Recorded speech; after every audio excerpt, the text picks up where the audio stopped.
enfermedad de base autoinmune, esta respuesta inflamatoria es exagerada. Estos fármacos, los inhibidores de la JAK, tienen la función de bloquear, de inhibir el mecanismo de acción de estas proteínas. Son moléculas pequeñas que se sintetizan químicamente, como os digo, bloquean esta vía de activación de la inflamación. Tienen una serie de ventajas muy importantes, tales como que su administración es oral, no intravenosa ni subcutánea, como por ejemplo los biológicos. Se absorben muy bien, tienen un inicio de efecto muy rápido, lo cual es una ventaja importante en el caso de pacientes muy sintomáticos o con una enfermedad grave.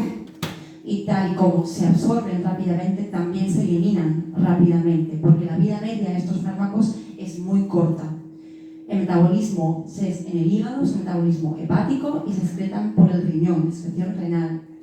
El hecho de que se eliminen tan rápidamente supone también una ventaja, por si necesitamos en algún momento interrumpir este tratamiento, interrumpir los efectos de estos fármacos. Por ejemplo, un embarazo, una cirugía inminente o la aparición de un efecto adverso. A día de hoy están comercializados en España 3 inhibidores de la JAK, el tofacitinib, el filgotinib y el upadacitinib. Debéis saber que estos fármacos no se usan solamente a nivel de aparato digestivo, a nivel de enfermedad inflamatoria intestinal, sino que están aceptados como tratamiento de primera o de otra línea en numerosas enfermedades de otras especialidades de base autoinmune, como veis ahí, artritis reumatoide, artritis psoriásica, espondilitis anquilosante, dermatitis atópica e incluso algunos tipos de alopecia. Son fármacos utilizados en múltiples enfermedades, todas ellas de base autoinmune, para mostrar esa autoinmunidad, esa inflamación descontrolada. Aquí tenéis los 3 fármacos que utilizamos a día de hoy en enfermedad inflamatoria intestinal. Como veis, fueron aprobados muy recientemente. El tofacitinib inhibe 2 grupos de esas proteínas, la JAK1 y la JAK3, mientras que el filgotinib y upadacitinib son más específicos e inhiben solamente la JAK1. Todos ellos están indicados en el tratamiento de la colitis ulcerosa moderada severa en caso de falta de respuesta, pérdida de la respuesta o intolerancia a los fármacos convencionales que utilizamos hasta ahora. También, en el último caso, el upadacitinib también está aprobado en el tratamiento de la enfermedad de Crohn moderada severa, igualmente en caso de falta de respuesta, pérdida de la misma o intolerancia al tratamiento convencional. Como veis ahí, hay unas dosis estándar para el inicio de estos fármacos, pero no voy a entrar demasiado en detalle porque hay muchísimas excepciones en cuanto a la posología, en cuanto a la dosis, que dependen de cada caso, de cada paciente. En el caso de que iniciemos un tratamiento con algún paciente, se le explicará en su caso exactamente, de forma individualizada, la dosis a tomar. Debéis saber, como ya os he dicho, la enfermedad inflamatoria intestinal es de base autoinmune y sobre la inmunidad actuaremos con estos fármacos. Por ello es muy importante llevar a cabo una serie de pruebas, una serie de estudios antes de iniciar un tratamiento con una molécula inhibidora de la JAK. Antes de empezar el tratamiento, evaluaremos en primer lugar el estado inmunitario del paciente respecto a infecciones pasadas, a infecciones previas. Le haremos serologías de virus que afectan al hígado, hepatotropos, citomegalovirus, que se suele adquirir en la infancia, el virus del Epstein-Barr, el que produce mononucleosis infecciosa, la enfermedad del peso, el VIH, y también realizaremos un despistaje de tuberculosis latente, porque aunque no lo parezca, en España sigue habiendo tuberculosis.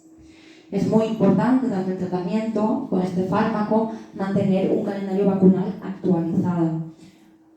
No sé si lo sabéis ya, supongo que sí, pero hay varios tipos de vacunas a día de hoy. Hay vacunas que están realizadas a partir de organismos muertos, de microorganismos que no están vivos, y con lo cual no hay riesgo, en el caso de vacunar a un paciente, de que desarrolle una infección. Hay otras vacunas, sin embargo, que están realizadas a partir de organismos vivos, están atenuadas, con lo cual en determinados casos de inmunosupresión de inmunosupresión habría cierto riesgo de desarrollar una infección por el germen con el para el que estamos vacunando al paciente. Por eso estos pacientes es importante vacunarles antes de iniciar el tratamiento y una vez iniciado el tratamiento evitaremos el uso de vacunas de virus vivos durante el mismo. Importante prestar atención al virus varicela zoster, posteriormente explicaré por qué. Hay una vacuna de virus inactivos que se puede poner y está recomendado ponerla en pacientes mayores de edad. Hay ciertos parámetros analíticos que pueden alterarse, tales como las células blancas, los leucocitos, los niveles de colesterol, algunas enzimas celulares que se pueden alterar durante el tratamiento.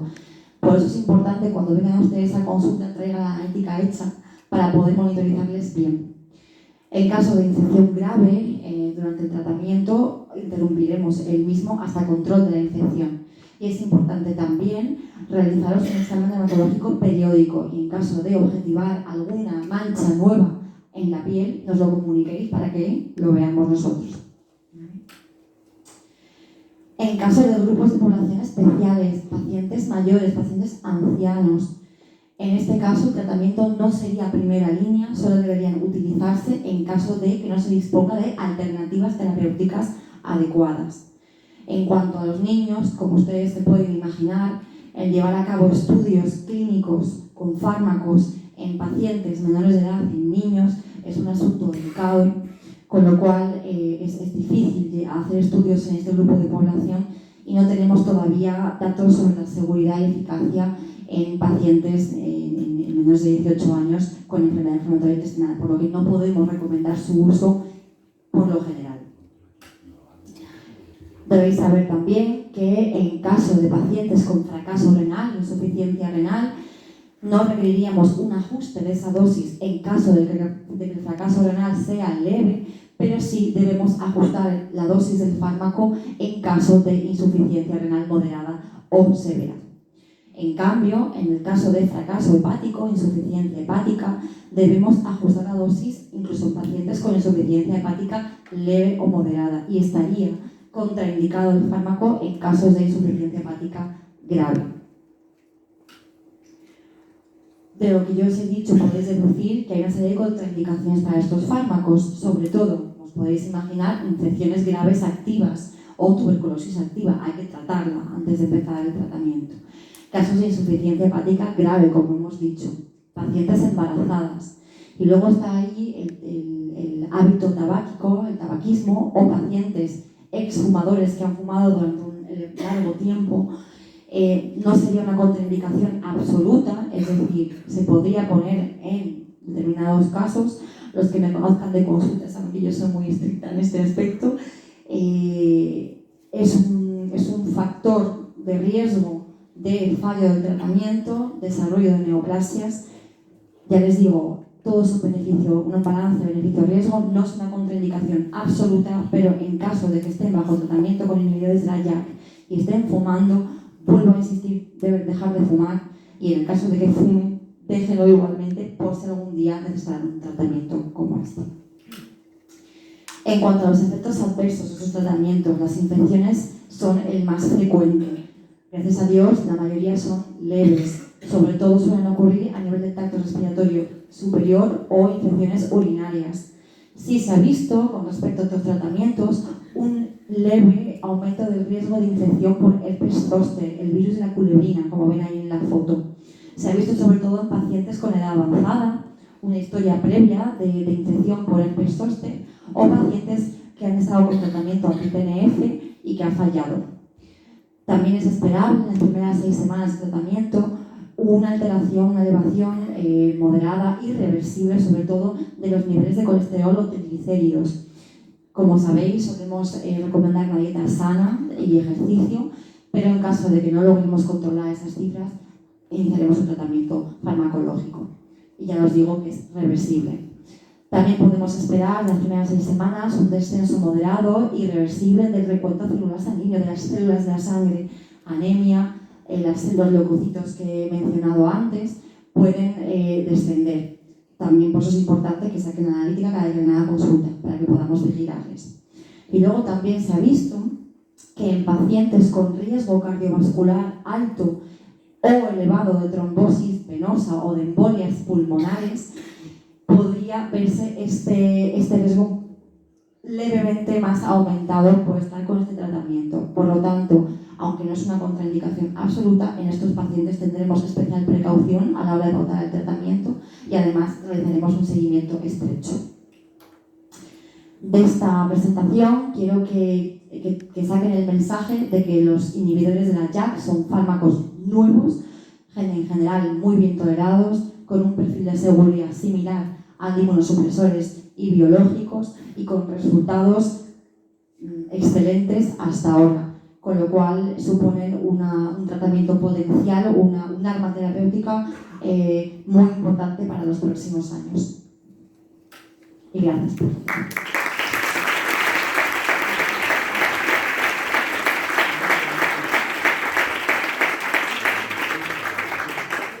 Muchísimas gracias porque se ha ajustado perfectamente al tiempo, le ha sobrado incluso, con lo cual es muy de agradecer. Si os parece, vamos a hacer las preguntas al final para que se debata sobre todo el contenido de la mesa y así aprovechamos la opinión de todos los participantes. Ahora a continuación damos la palabra a la doctora Teresa Valdés, que nos va a contar cuándo utilizar un biológico en un paciente con enfermedad inflamatoria intestinal. Cuando quiera.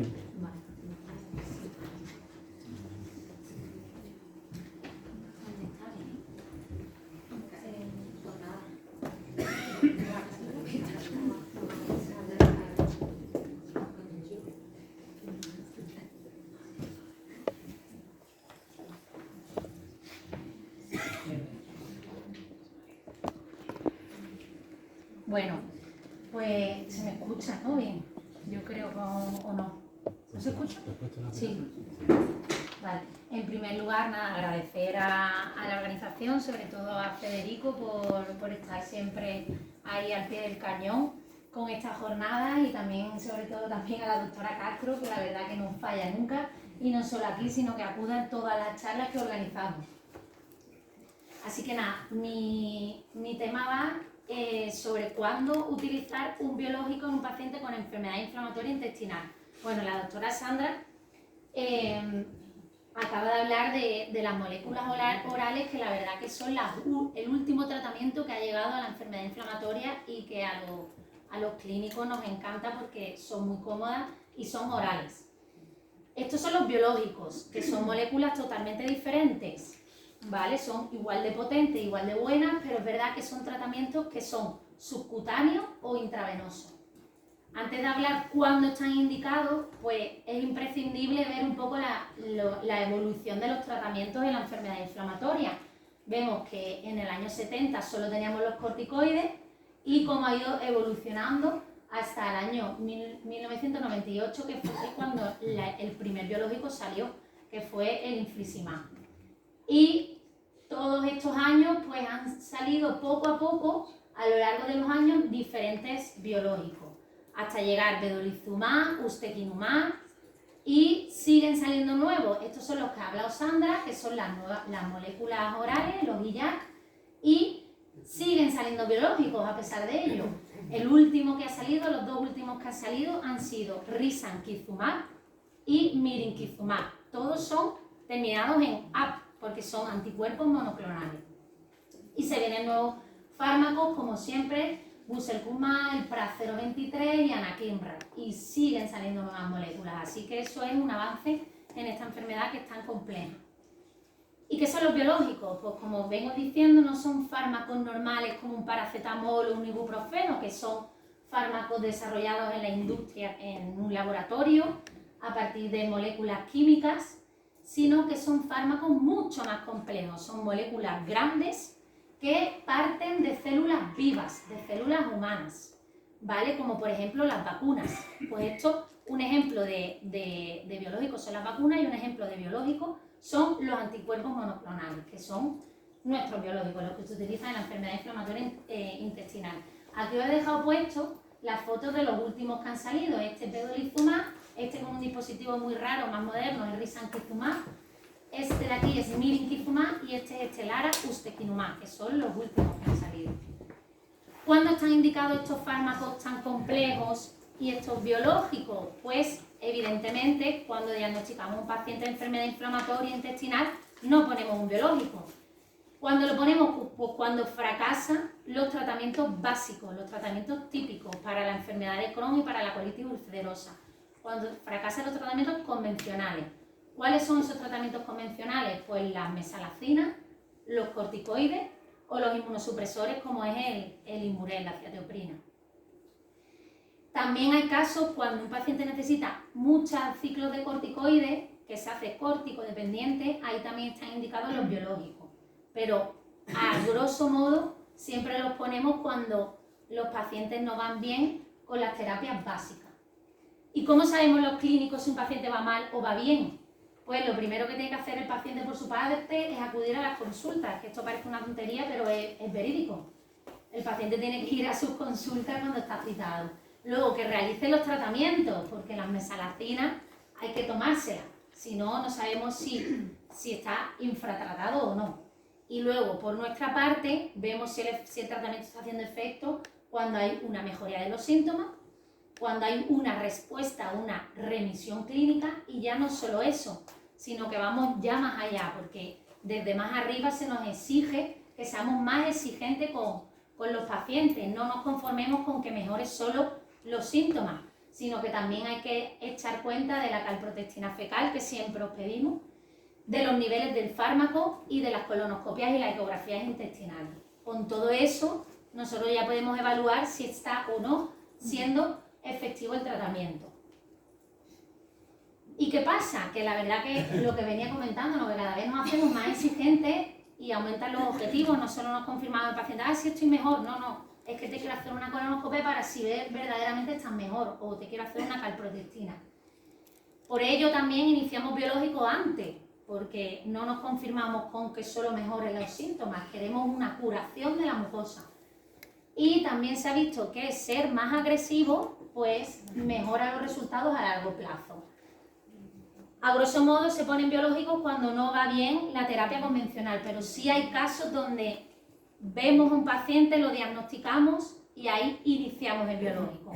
Nada más verlo, lo iniciamos. ¿Cuándo? En casos graves, por ejemplo una colitis ulcerosa grave, que está ingresada y que no va con tratamiento con corticoides por vena. Los casos complejos, los casos que tienen a lo mejor una afectación perianal muy severa, ahí sí está indicado el biológico como primera opción, y los casos que nosotros prevemos que va a tener una mala evolución, pacientes jóvenes, enfermedad fistulizante, fumadores, etc. ¿Cuáles son los biológicos de los que disponemos? Pues antiguamente, teníamos los biológicos clásicos, que son los anti-TNF, infliximab, adalimumab y golimumab, los cuales evidentemente seguimos utilizando. Y los nuevos son estos que están en esta casilla, que son vedolizumab, ustekinumab, risankizumab y mirinzumab. ¿Cuándo utilizamos uno u otro? Pues la verdad que como primera opción casi siempre vamos a los clásicos, al infliximab, adalimumab, entre ellos dos. ¿Y por qué? ¿Por qué nos vamos a los clásicos? Porque la verdad que son muy buenos, son muy eficaces, tenemos muchísima experiencia con ellos, llevamos más de 20 años utilizándolos. No son inferiores a los nuevos, a pesar de estudios que se hagan comparativos, salen igual de eficaces, son más baratos y la gran incógnita, los nuevos se supone que están mejor hechos porque cada vez se hacen mejor las cosas. Estos clásicos tienen más efectos adversos. Pues a lo mejor ahí está el kit de la cuestión. Y cuando hay contraindicaciones también pues no se pueden utilizar los clásicos. Si fallan los clásicos, que son infliximab, adalimumab, golimumab, los anti-TNF, pues no os preocupéis porque tenemos a los nuevos, que son vedo, ustekinumab, risankizumab y mirinzumab. Situaciones en las que nos podemos plantear poner un biológico nuevo y no pasar por un anti-TNF, por un clásico. Pues ya os digo, contraindicaciones de los clásicos, como son la esclerosis múltiple. Esto no es una contraindicación, mayores de 65 años te lo puedes plantear con más enfermedades, pero por tener más de 65 años perfectamente puedes tener un biológico clásico. Tener un cáncer reciente igualmente no es una contraindicación, pero también puede, ya que están los nuevos, utilizar uno nuevo. Una neoplasia reciente diagnosticada hace menos de 2 años. Un paciente que tenga unas infecciones recurrentes, una semana sí, una semana no, podemos tirar de los nuevos. Insuficiencia cardíaca grave o infarto de miocardio reciente, esto sí es una contraindicación de los clásicos y ahí que tenemos que poner un biológico nuevo. Y esto es un esquema que os traigo aquí porque no todos los biológicos están aprobados son útiles para el Crohn y para colitis. Aquí tenemos como la mayoría, sí es verdad que tienen indicación en las dos enfermedades, pero por ejemplo risankizumab, que acaba de salir, solo está aprobado para el Crohn, y mirinquizumab, que también acaba de salir, solo está aprobado para la colitis. Se prevé que risankizumab, mirinquizumab lo desconozco, pero risankizumab también se va a aprobar para la colitis. La administración de estos fármacos pues puede ser, como he dicho, no son orales ninguno, puede ser o por vena o subcutánea o combinada. La mayoría son combinadas, lo que se hace es una inducción del fármaco, una impregnación del fármaco intravenosa y luego el mantenimiento, la mayoría y ya todos se pueden utilizar subcutáneos, que eso es una ventaja para el paciente. Actualmente, como digo, todos, anteriormente no, se pueden utilizar subcutáneos el mantenimiento. Anteriormente hay algunos que solo se podían poner por vena, lo cual era una limitación para el paciente, porque el paciente por vena no se lo puede poner en su casa, tiene que ir al hospital de día a ponerse el fármaco. Pero actualmente todos se pueden poner subcutáneos. Y lo bueno de estos fármacos, que aparte de ser buenísimos, la verdad, es que la respuesta a ellos es bastante rápida, porque como ya digo, la inducción intravenosa, una cosa por vena, suele ser la respuesta bastante rápida. Y es más, si se pierde la respuesta, nos permite todos los fármacos de aumentar su dosis, acortar los intervalos o poner más dosis. ¿Y de qué va a depender la respuesta al tratamiento de los pacientes? Pues de muchos factores. No todos los pacientes a los que se les pone un biológico van a ir fenomenal. Hay algunos que no y han pasado por todo, como sabéis. Va a depender del tiempo de la evolución de la enfermedad. A más años de evolución de la enfermedad, peor respuesta. De las complicaciones de la enfermedad. Enfermedades con acceso, fístula, operados. Todo eso, la respuesta va a ser peor. De la gravedad, del debut. Si el debut ha debutado de forma grave, probablemente cueste más controlarlo. De los tratamientos de los que partan, un paciente que ha pasado por todo, ustekinumab, risankizumab, vedolizumab y tal, ahora te plantea y dice, ¿qué le pongo? Pues eso sí, van a tener una peor respuesta. No es lo mismo un paciente que no ha pasado por ningún biológico que el paciente que ha pasado por 6 biológicos. De los mecanismos de acción de los fármacos. No todos los fármacos, los biológicos, un grupo, pero no todos atacan a la misma diana. Y de los genes del paciente. Por supuesto, justo una enfermedad autoinmune en la que la genética está muy implicada. De todo eso va a depender la respuesta al tratamiento.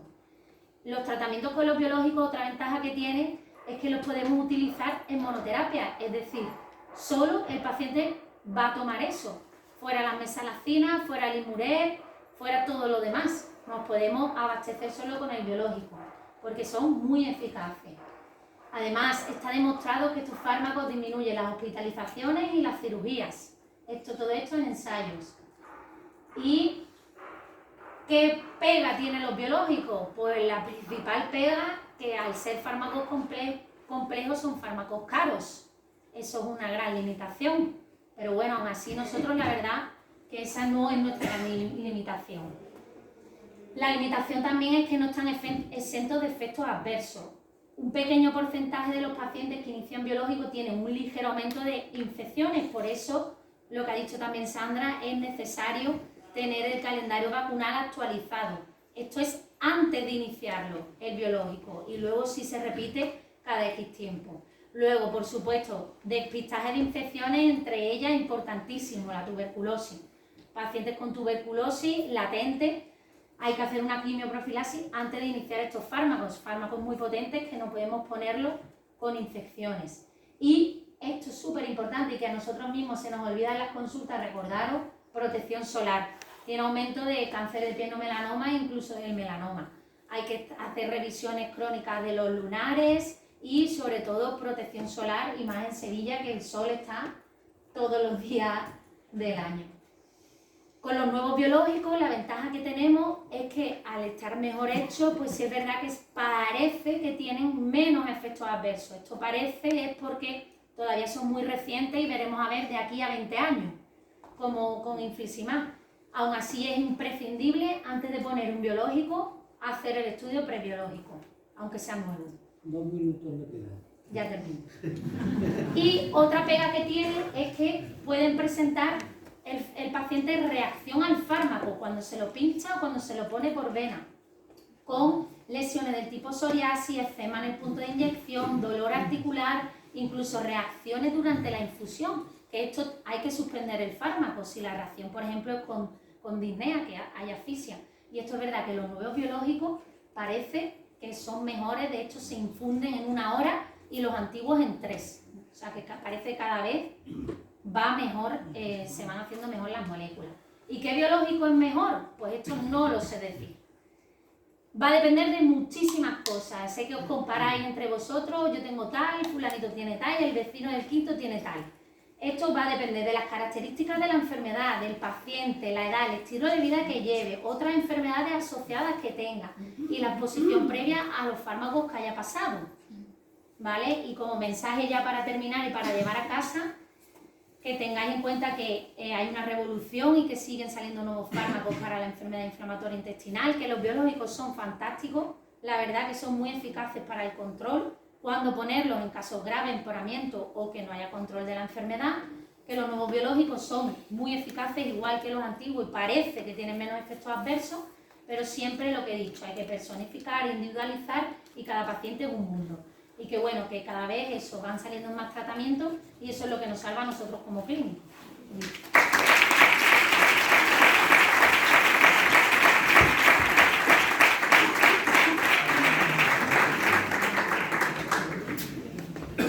A continuación, el doctor Argüelles nos va a hablar de la importancia del cuidado de cáncer de colon.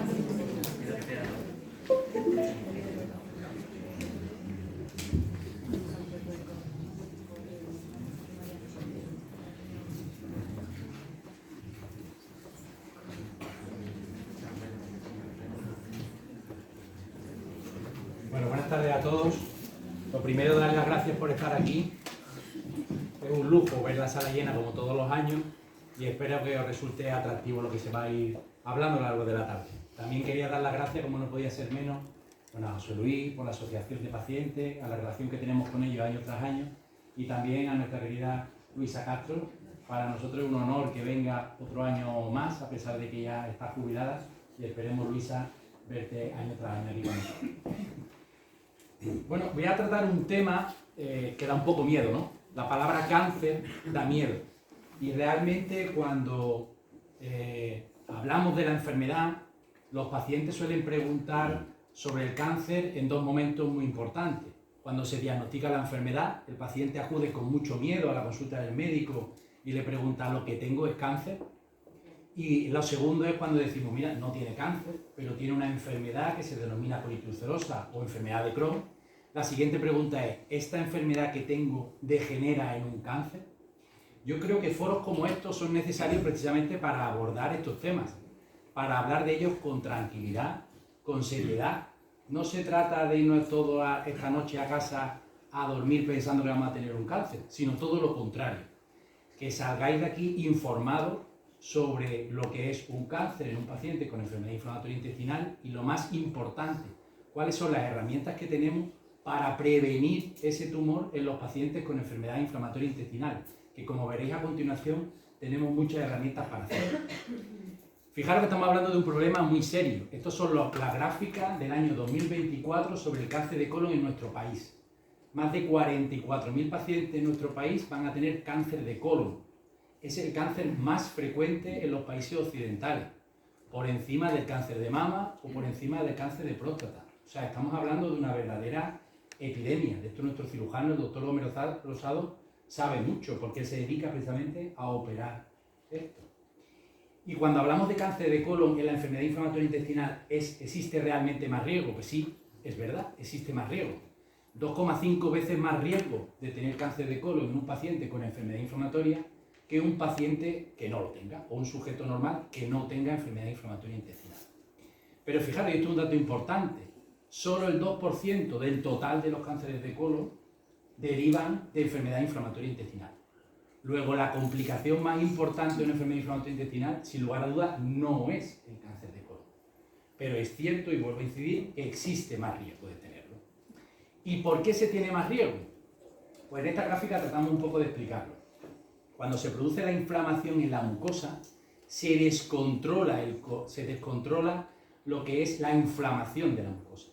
Se descontrola lo que son aquellos mecanismos que evitan que se produzca el tumor.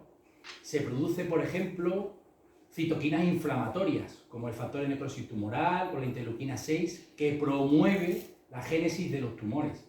Se altera la reparación del ADN. Se alteran las mutaciones en genes como el P53, que son genes que desarrollan cánceres de colon en sujetos normales, pues aquí en un paciente con enfermedad inflamatoria también se altera. Todo eso, bajo la inflamación que tiene el paciente con enfermedad inflamatoria intestinal, hace que se tenga más riesgo de desarrollar. No solo la inflamación juega un papel muy importante, quizás el más importante de todo, y ahora volveremos a hablar sobre él, sino también existe una serie de factores de riesgo. Factores de riesgo que separamos, fijaros, relacionados con el paciente y relacionados con la enfermedad. Y señalo relacionados con el paciente porque ahí vosotros sí que podéis hacer algo. Por ejemplo, el tabaco. Sabéis, y esto es muy repetitivo en las consultas, que decimos que los pacientes con enfermedad inflamatoria intestinal no pueden fumar, especialmente los pacientes con Crohn, porque su enfermedad empeora. Bueno, pues no solo empeora, sino que aumenta el riesgo de cáncer de colon. Los antecedentes personales de cáncer de colon o los antecedentes familiares. Obviamente un paciente con colitis ulcerosa que tiene un hermano que ha tenido cáncer de colon tiene más probabilidades de desarrollar un cáncer que aquel que no lo tiene. Y luego una enfermedad que se denomina colangitis esclerosante primaria, que ahora explicaré. Y luego factores relacionados con la enfermedad. Obviamente no es lo mismo un paciente que desarrolle una colitis ulcerosa con 8 añitos, que tiene toda su vida para ser tratado y seguido de esa inflamación, que un paciente que desarrolle colitis ulcerosa con 80 años. El primer paciente obviamente tiene más posibilidades de desarrollar un tumor. La gravedad de la inflamación, esto es algo muy importante, ya lo volveré a incidir. La extensión de la enfermedad. No es lo mismo un paciente con colitis ulcerosa que tiene afectado solo el recto, a un paciente con colitis que tiene afectado todo el colon, donde la inflamación puede estar en cualquier parte del colon. Y luego la presencia de pseudopólipos, aunque ahora hablaré un poco sobre ello. Esta es la colangitis esclerosante primaria, que no es más que una inflamación de los conductos biliares. Es una enfermedad muy rara que se relaciona con la colitis ulcerosa principalmente y que se ha visto que aumenta mucho el riesgo de cáncer de colon. Afortunadamente apenas tenemos 2 pacientes. Es verdad que los 2 pacientes se tuvieron que intervenir del colon, incluso los 2 tuvieron que ser trasplantados de hígado, porque encima esta enfermedad acaba con una cirrosis y el paciente tiene que ser trasplantado. Pero es una enfermedad muy rara y, como digo, apenas tenemos 2 casos en nuestra casuística. Lo que sí es muy importante es el tiempo de evolución. Esta es una gráfica del año 2001, un poco ya antigua, pero es muy gráfica, porque podéis ver cómo a medida que pasa el tiempo de evolución aumenta el riesgo de cáncer de colon. Y en la tabla se observa cómo a medida que van pasando los años el riesgo aumenta. No es lo mismo 10 años de evolución que 30 años de evolución de la enfermedad. La gravedad de la inflamación. Este estudio fue publicado no hace mucho tiempo y se comparaba a pacientes con colitis ulcerosa sin cáncer de colon y pacientes con colitis ulcerosa que habían tenido cáncer de colon. ¿Cuál es el punto diferenciador más importante? Pues en la gráfica lo podéis ver. Aquellos que tenían inflamación y sobre todo aquellos que tenían una inflamación mayor. Eran aquellos pacientes que tenían más posibilidades de desarrollar cáncer de colon. Y los pseudopólipos, que muchas veces cuando hacemos la colonoscopia y os decimos, hemos encontrado pólipos, pseudopólipos. ¿Esto qué es? Pues los pseudopólipos no son más que lesiones vominosas que crecen en el interior de la luz y que tradicionalmente nosotros no le damos mucha importancia, porque no degeneran a cáncer de colon. Estos son los datos de un estudio que realizamos en nuestro servicio, que es la tesis de un compañero, el doctor Barranco, en el que veíamos que a mayor tiempo de evolución, más posibilidades de tener pseudopólipos. Los pseudopólipos son como cicatrices que deja la mucosa del colon una vez que ha estado muy inflamada. Tradicionalmente los pseudopólipos se han relacionado con el desarrollo de cáncer de colon. Sin embargo, y esto es muy importante, esto quizá más para nosotros los profesionales, Y hay estudios que demuestran claramente que la aparición de pseudopólipos no se relaciona con la aparición de cáncer de colon. Y este es un estudio que compara aquellos pacientes que tienen pseudopólipos, la línea azul, frente a aquellos pacientes que no tienen los pseudopólipos, en línea naranja. Y precisamente los que no tienen pseudopólipos tienen más posibilidades de desarrollar displasia o cáncer de colon que aquellos que tienen pseudopólipos. Por tanto, cuando veáis en el informe presencia de pseudopólipos, para nada alarmarse, quiere decir que eso está controlado y para nada quiere decir que vayáis a tener un cáncer de colon. Hemos explicado un poco la magnitud del problema. ¿De qué estamos hablando?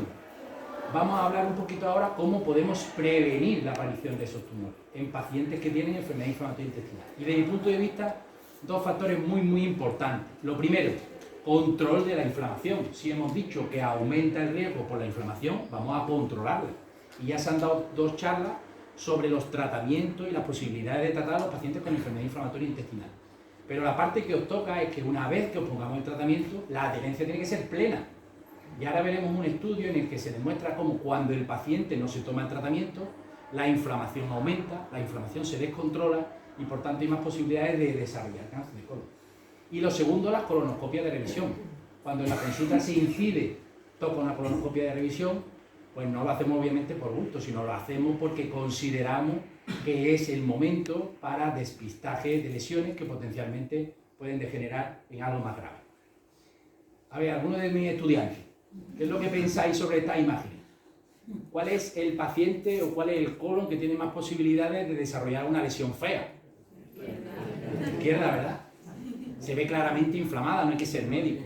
Es una mucosa de colon inflamada, roja, edematosa, con úlceras, frente a esta, que es una mucosa de colon absolutamente normal.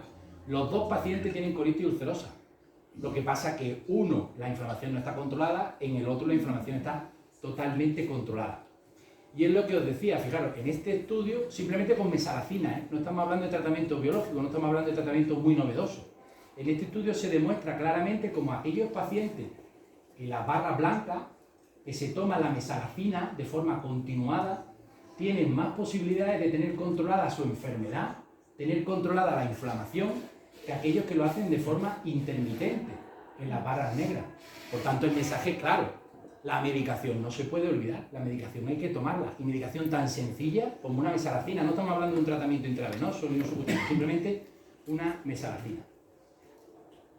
Porque además, como ya se ha comentado antes, ya no solo vamos buscando que haya una curación mucosa, ya no solo vamos buscando la imagen de la derecha con colon perfecto, sino que además vamos buscando que cuando tomemos biopsia no haya inflamación dentro de esa mucosa, lo que se llama normalización histológica. Y en esta gráfica igualmente se ve cómo los pacientes que consiguen que se normalice la mucosa, que se normalice microscópicamente la mucosa, tienen menos posibilidades de recidiva y tienen mejor control de la inflamación que aquellos que no la tienen controlada. Y esto se demuestra con múltiples estudios y con múltiples medicamentos. Algunos ya han sido comentados, por ejemplo este filgotinib, que ya lo ha comentado la doctora Sandra, en el que se ve cómo se consigue una remisión, una mejoría histológica y una mejoría endoscópica cuando se pone ese fármaco. Igualmente con este otro que se llama mirikizumab, en el que se consigue una disminución plena de esa inflamación desde el punto de vista macroscópico, cuando hacemos la colonoscopia, y desde el punto de vista microscópico. Y con las colonoscopias de revisión, ¿por qué la hacemos? Pues la hacemos para controlar la displasia y para controlar el cáncer de colon. Y luego también para valorar la respuesta al tratamiento. Si nosotros decidimos cambiar un tratamiento a un paciente, queremos ver si ese tratamiento está funcionando. No solo cuando el paciente viene a la consulta y nos dice, pues estoy mucho mejor, no solo porque vemos que la calprotectina fecal ha bajado, sino porque cuando hacemos la colonoscopia vemos que la mucosa, la inflamación de la mucosa realmente ha bajado. ¿Cuándo hacemos estas colonoscopias de revisión? Pues depende un poquito de los factores de riesgo que acabo de comentar anteriormente. Depende del tiempo de evolución del paciente, pero más o menos quedaros con la idea que cada 3-4 años es cuando hay que hacer colonoscopia de revisión, especialmente en los pacientes con colitis ulcerosa. ¿Cómo lo hacemos? Pues obviamente para hacer una buena colonoscopia de revisión es fundamental que el paciente venga bien preparado. La preparación es horrible. Y yo creo que nadie aquí puede levantar la mano diciendo que le gusta la preparación de la colonoscopia. A nadie le gusta. Pero es cierto que es necesario que el paciente venga bien preparado, porque si nos encontramos con restos de heces no vemos bien la mucosa. Y tenemos que ver lesiones como las que están ahí presentes. lesiones que muchas veces están tapizadas, que son planas y que son difíciles de ver. Por eso nosotros tenemos que utilizar colonoscopia de alta definición y cromoendoscopia cuando se puede realizar. Esto es un vídeo. La polipectomía endoscópica consiste en la extirpación de pólipos pediculados o sésiles utilizando generalmente un asa de polipectomía conectada a una unidad de electrocirugía. El asa constituye uno de los electrodos activos y el otro es una placa metálica en contacto con la piel del paciente. No se aconseja interrumpir la liberación de energía, por lo que la presión en el pedal debe ser continua. Hay asas con diferentes formas, así como modelos especiales con púas que evitan el deslizamiento de los pólipos sésiles. También existen asas rotatorias, asas combinadas con aguja de inyección y asas pediátricas. Para pólipos de pequeño tamaño puede utilizarse la polipectomía con asa fría, las pinzas de biopsia caliente o el arrancamiento con pinza. La recogida de los pólipos extirpados se puede realizar con el asa o con accesorios tipo trípode, cesta de dormia, red de Roth o los recipientes de recogida. Otros materiales útiles frente a las complicaciones incluyen el endoloop o los endoclips. La polipectomía con asa se realiza enlazando el pólipo y aproximando la funda aislante hasta la base del pedículo para aprovechar el efecto de cizalla. Los pólipos sésiles mayores de 15 milímetros pueden precisar de inyección submucosa de la base de la lesión o de la extirpación por partes. Para disminuir la recidiva es eficaz la coagulación con argón de los bordes de la escara. La resección mucosa endoscópica o mucosectomía consiste en la extirpación de lesiones neoplásicas que no superan la capa muscular de la mucosa. Uno de los métodos más utilizados es el de elevación y corte de la lesión con asa de polipectomía, extirpándose en fragmentos mediante resecciones parciales. Otras modalidades incluyen la utilización de un colonoscopio de doble canal, elevando la lesión con unas pinzas mientras se extirpa con un asa. La resección mucosa asistida con bandas elásticas, más utilizada en lesiones gástricas que en las cólicas, y la resección asistida con cabezal o CAP, que estabiliza y mejora la visión de las lesiones. La mucosectomía no permite extirpar en bloque lesiones mayores de 2 centímetros, que presentan un alto índice de recidivas post-resección cuando son fragmentadas. Para conseguirlo se utiliza la técnica de disección submucosa endoscópica con agujas quirúrgicas de alta frecuencia. Conviene identificar la lesión con colorantes y marcar sus bordes con un dispositivo diatérmico. Las marcas se realizan cada 2 milímetros a una distancia de 5 milímetros de la lesión que se eleva mediante inyección submucosa, comenzando desde el exterior de las marcas. Inicialmente se realiza un corte de 1 a 2 milímetros en el borde del tumor con una aguja de precorte y después se va disecando cuidadosamente la submucosa con una aguja de punta aislada tipo IT knife y la ayuda del CAP. Se debe evitar alcanzar la capa muscular, para lo que es útil la ayuda visual de la sustancia previamente inyectada. Tras la extirpación de la lesión, es importante realizar hemostasia de la escara con las pinzas hemostáticas o argón y remitir la pieza para su estudio al laboratorio de anatomía patológica. La polipectomía. Esto es lo que hacemos normalmente cuando hacemos la colonoscopia de revisión. Si no encontramos una lesión, si no encontramos un pólipo, pues podemos actuar de esta manera. Si vemos la lesión y la quitamos, el paciente está curado. Se ha quitado una lesión que potencialmente podía degenerar un cáncer de colon. Por eso es importante hacer las colonoscopias de revisión. ¿Y todo esto sirve? Pues sí, fijaros en esta publicación. Es una publicación muy reciente, en el que se ve cómo disminuye la mortalidad por cáncer de colon, la incidencia de cáncer de colon, precisamente, por un lado, controlando la inflamación en los pacientes con enfermedad inflamatoria intestinal y, en segundo lugar, haciendo las colonoscopias de revisión. Luego, esto tiene un impacto muy importante en la salud de nuestros pacientes y en el seguimiento, por tanto, de nuestros pacientes. Conclusiones. Los pacientes con enfermedad inflamatoria intestinal tenemos que decir de forma clara, pero tranquila, que es verdad que tienen más riesgo de desarrollar cáncer de colon, pero esto no nos tiene que asustar, porque disponemos de medios para prevenirlo. Controlando la inflamación a través de la medicación, no se puede olvidar tomar la medicación y, por otro lado, haciendo las colonoscopias de revisión. Muchas gracias.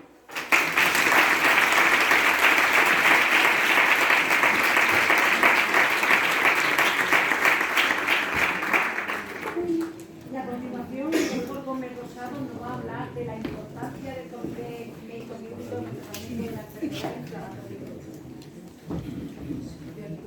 enfermedad inflamatoria. ¿Ya?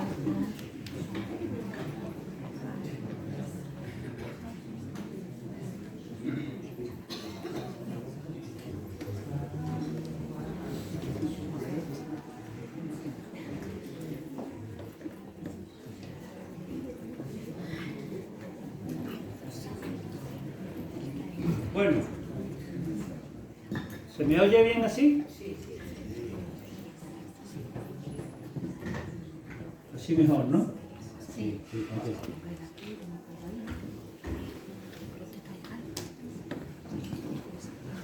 Bueno, pues yo voy a hablar de un tema que no es estrictamente quirúrgico, pero que es un tema que me interesa bastante. Y resulta que con esta conclusión de la guía actualizada del tratamiento quirúrgico de la enfermedad de Crohn, en el que dice que la clave del éxito está en manejar la enfermedad inflamatoria intestinal mediante un comité multidisciplinar, digo yo, puñeta, este es el dinero más fácil que gano en toda mi vida, porque yo ya he terminado la presentación. Lamentablemente creo que no pagan. Por si acaso, por si pagaran por hora, voy a seguir. ¿Qué es un comité multidisciplinar? Un comité multidisciplinar, lo dice ahí bien claro, es un grupo de profesionales de distintos estamentos y de distintas especialidades. No solo hay médicos, hay enfermeras, hay físicos en algunos casos, hay fisioterapeutas en algunos otros. En el caso de la enfermedad inflamatoria, fundamentalmente nutricionistas, psicólogos y también cirujanos, digestólogos, radiólogos, patólogos, etc. O sea que realmente lo componen muchos profesionales, no solo son médicos, como he dicho. La enfermera experta en enfermedad inflamatoria y la enfermera experta en estómago son también esenciales. O sea que esto es un comité realmente formado por muchas personas. La mayor parte de las veces, digamos que existe un mini comité donde se toman las decisiones, fundamentalmente por digestólogos, cirujanos, y el paciente, aunque está presente de forma implícita, no está presente de forma física. La opinión del paciente se lleva al comité, aunque el paciente no está en las propias discusiones del comité. Pero es importante considerarla como una tercera pata, no solo la parte quirúrgica, la parte médica, sino también la parte del paciente. Es muy importante. Y esta estructura evidentemente facilita muchísimo la comunicación. Como he dicho, el paciente está en esencia, aunque no en presencia, y todos estos son partes del comité que se forma, ¿no? Las funciones clave, pues básicamente son las que vienen aquí. Consensuar diagnósticos, ponernos de acuerdo primero si lo que estamos tratando es o no es lo que decimos que estamos tratando. Segundo, ponernos de acuerdo en la mejor coordinación de los tratamientos para que lo que hagamos sea la mejor solución posible para cada uno. No lo mismo es lo mismo para diferentes. Por tanto, tenemos que considerar que los tratamientos deben de ser individualizados y perfectamente adaptados a las necesidades de cada uno. Y por último, para monitorizar los resultados, porque todo el mundo lo hace muy bien, pero después resulta que no tan bien en algunos casos. Y monitorizar nuestros resultados nos permite autocriticarnos, auditarnos en definitiva y, por supuesto, encontrar las líneas de mejora. La mejor forma de ser el mejor es saber que todavía puedes ser mejor. Si trabajas en eso, lo serás, pero es la única manera. Por tanto, los beneficios de tener un comité multidisciplinar son estos que tenemos aquí en la diapositiva. La mejora de resultados en salud. Está claro que en los lugares donde se trabaja en comités multidisciplinares, los pacientes suelen experimentar mejores resultados tanto en salud como en bienestar. El proceso diagnóstico se acelera y se asegura el tratamiento más actualizado y, como decía, el más acertado para cada uno de los casos en particular. La satisfacción de los pacientes generalmente aumenta porque si tomamos todas estas decisiones que le mejoran sus condiciones, evidentemente no tiene otra cosa que estar satisfecho. Si esto facilita la mejora en los resultados, evidentemente disminuye los costes. Por lo tanto, al optimizar los recursos, estamos facilitando el uso eficiente de todos los recursos médicos, enfermeros, profesionales en definitiva, clínicos y no clínicos, para que los pacientes se curen de la mejor forma posible, evitando repeticiones, asegurando, como he dicho, el tratamiento adecuado. Desde luego facilita, como he dicho, la autoauditoría y por lo tanto el registro, con lo cual después nos da pie a que podamos elaborar estudios científicos, publicar, sacar nuestras propias conclusiones y que el resto aprenda de nuestros éxitos y de nuestros errores. Los resultados negativos también deben de ser publicados. Y por supuesto potencia la integración del equipo.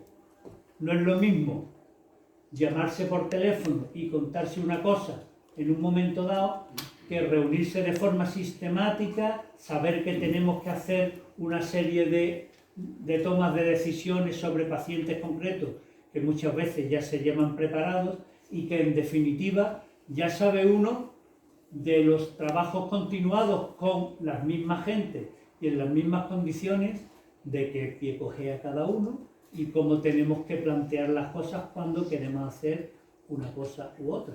Algunas veces tenemos que hacerlo así. Por lo tanto, en definitiva, la potenciación del equipo mejora el sistema y en definitiva nos lleva a lo que decía antes, una mejora continua, aprender mejorando y mejorar aprendiendo. Pero esto no lo digo yo, lo dicen mucha gente, hay muchos estudios y todos los estudios básicamente concluyen lo mismo. No me voy a detener en las conclusiones, pero básicamente todos concluyen que el tratamiento, el diagnóstico y en definitiva el manejo de la enfermedad inflamatoria intestinal, lo mismo que muchas otras enfermedades cada vez más, afortunadamente, pasan por la decisión de grupos multidisciplinares, porque son muchas disciplinas las que normalmente tratan o manejan esas enfermedades, y esta en concreto, muchísimas, porque no solo tenemos enfermedad inflamatoria intestinal, como así se llama. La enfermedad realmente se debería de llamar inflamatoria, porque afecta a los ojos, afecta a las articulaciones, afecta a tantas cosas, afecta a la vida. Hasta el psicólogo tiene papel en esto, con lo cual tenemos que tener claro que la multidisciplinariedad siempre nos va a apoyar en la obtención de resultados. Incluso fijaos en las decisiones de urgencia. La Asociación Mundial de Cirugía de Urgencia también evalúa que las decisiones deben de ser compartidas y multidisciplinares en el ámbito de la cirugía de urgencia y del tratamiento urgente de la enfermedad inflamatoria intestinal. Lo mismo en la enfermedad de Crohn perianal y en definitiva, tenemos que tener claro como mensajes para llevarnos que dos ven más que uno, pero varios ven más que dos. Las decisiones deben de ser compartidas y siendo compartidas mejoran nuestros resultados en salud, aumentan la satisfacción del paciente, optimizan los recursos y por tanto nos hacen gastar menos y gastar mejor y desde luego potencian muchísimo la integración del equipo. Y no os aburro más. Gracias.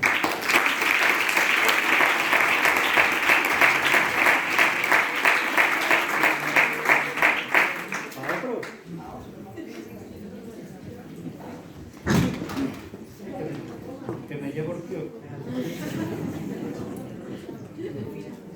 Por eso no me lo quería poner.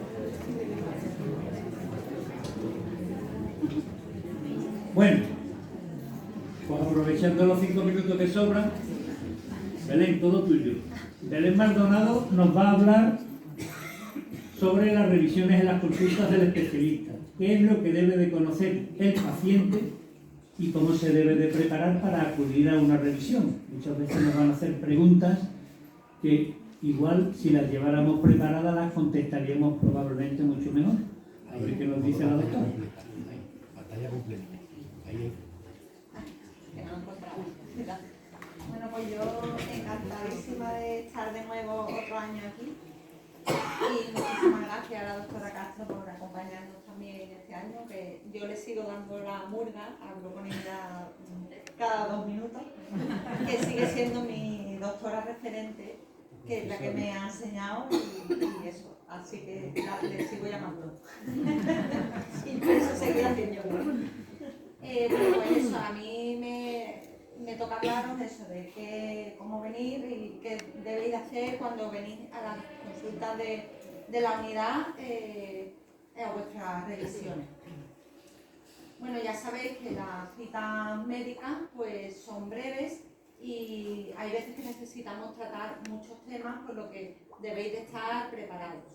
En primer lugar, quiero deciros que bueno, hoy que entiendo que venís agobiados, que venís, pero os pedimos muchas veces paciencia porque hay veces que entráis una hora más tarde, porque un paciente necesita que le dediquemos más tiempo, porque tenemos mucha sobrecarga asistencial, que no es porque no queramos, es que hay muchos pacientes, sois pacientes complicados, pacientes que la doctora conoce desde hace 10, 15, 20 años y nosotros tenemos que, los que estamos ahora recién incorporados, poner vuestra historia en pie, o sea que os pedimos ante todo en cada revisión que tengáis paciencia, porque hay días que sí que entráis en el primer minuto, pero otros, por lo menos conmigo, no sé con los compañeros, pero hay días que entráis una hora tarde.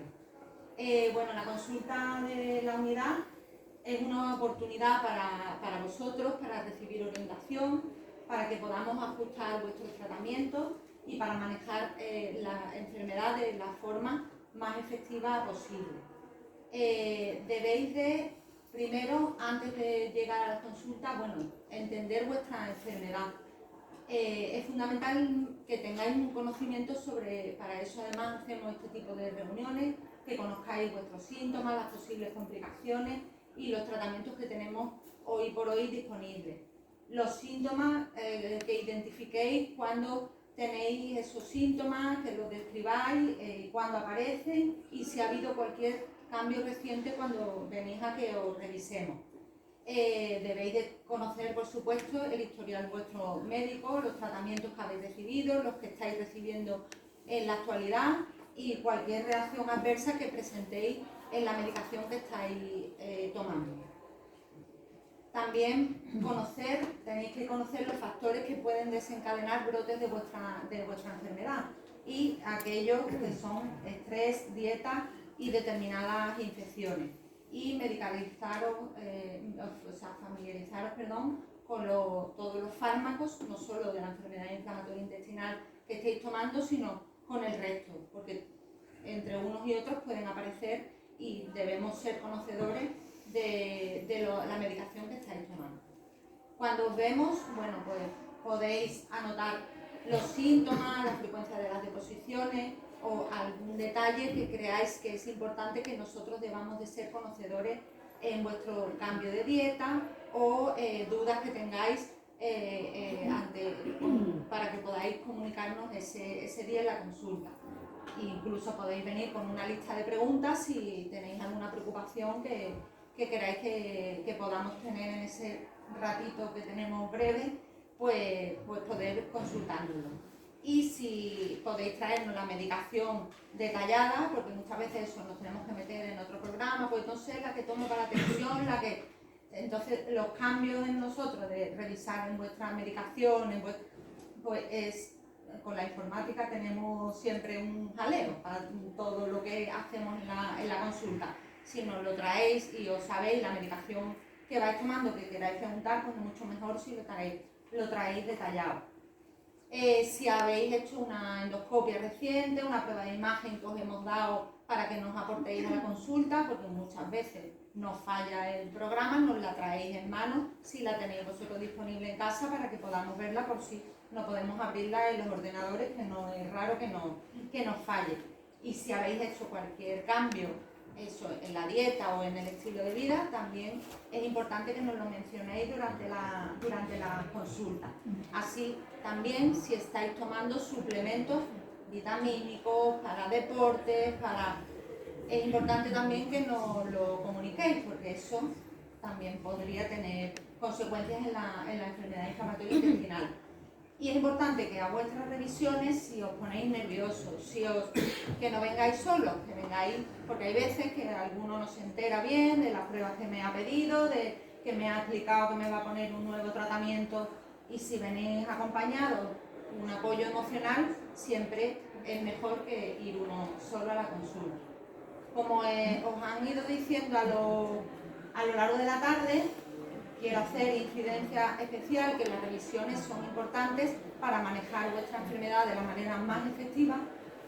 La adherencia al tratamiento va a ser fundamental, no sirve de nada que vengáis a la consulta si luego no tomáis la medicación y no estamos controlando la enfermedad.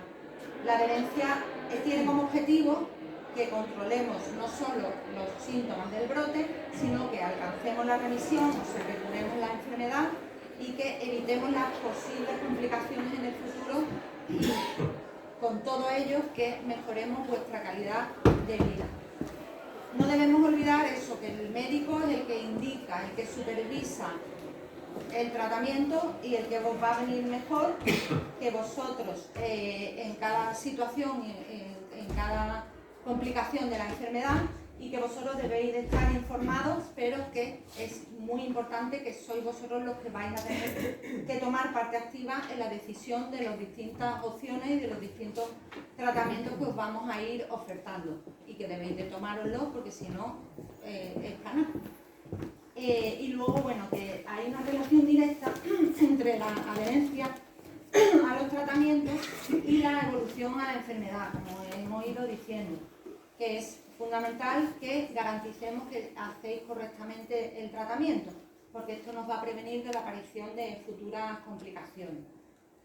La dieta en la enfermedad inflamatoria intestinal, también os decimos en las revisiones, os lo intentamos decir, que hagáis una dieta sana, equilibrada, mediterránea, que en situación de remisión no hace falta hacer restricciones. Las personas con enfermedad inflamatoria intestinal van a tener déficits nutricionales, bien porque hay una disminución en la ingesta en situación de brote, porque hay un aumento de las pérdidas, porque tenemos diarrea, o bien porque por la propia enfermedad hay una mala absorción de determinados nutrientes según la zona que tengáis afectada. Y hay un aumento del metabolismo en situación de actividad de la enfermedad.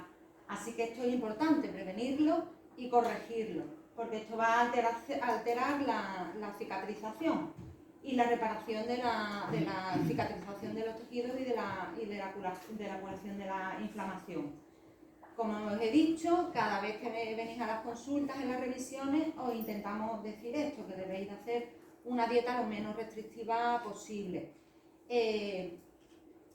Actividad física, también intentamos eso.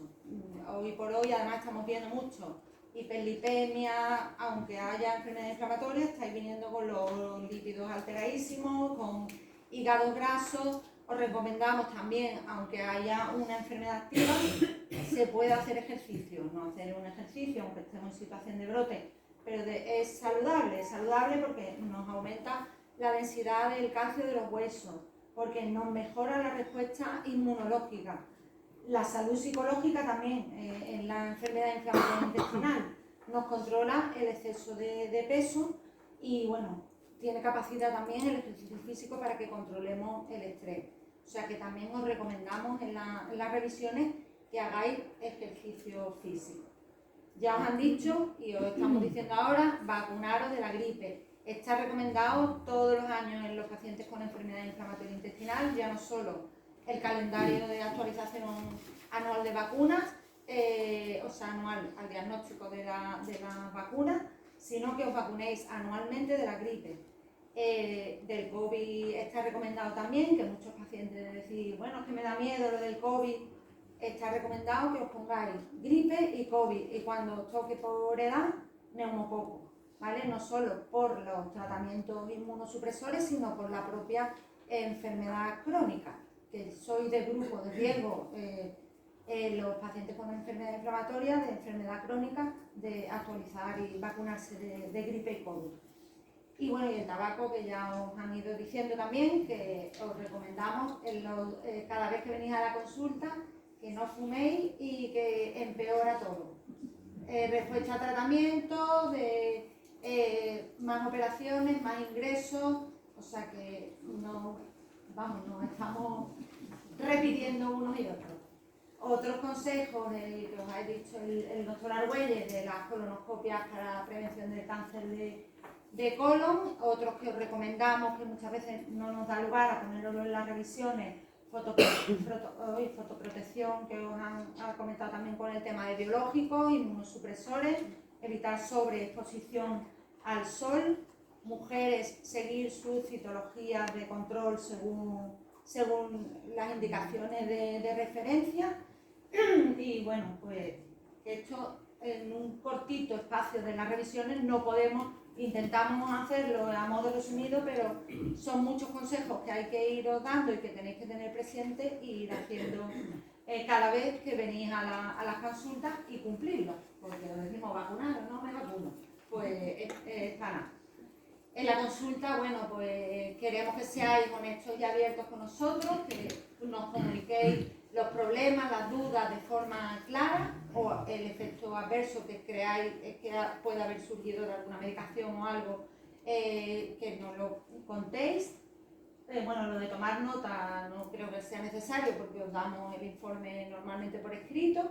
Y es importante eso, que tengáis una comunicación abierta con nosotros para que tengamos un manejo óptimo de vuestra enfermedad.